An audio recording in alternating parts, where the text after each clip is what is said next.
বন্ধুরা আমি তোমাদের এগুলো কি দেখাচ্ছি।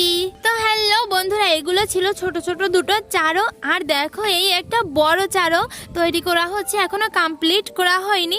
চারোতে কিন্তু প্রচুর মাছ আটকায়, আর এইটা কিন্তু অনেক বড় একটা চায়না জাল। এই জালকে তোমাদের ওখানে কি নামে ডাকা হয় কমেন্টে জানিও তো। আর দেখো বাঁশের টুপি, এগুলো এখন তেমন একটা দেখা যায় না, আগে সবাই বিলে পড়ে যেত।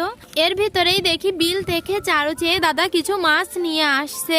মাছগুলো জ্যানার ভিতর রাখছে দাদা। এখানে বিভিন্ন ধরনের বিল মাছ আছে, দেখছো কত বড় একটা ট্যাংরা মাছ। এখন জ্যানাটা জলের ভিতর জিয়ে রাখছে। ওদিকে হাপায় কিছু মাছ ছিল, মা তুলে নিয়ে আসছে। এর ভিতর আর দুটো পোনা মাছ রাখা হলো। আবারও হাপাটা মা ঘেরের ভেতর রেখে দিল।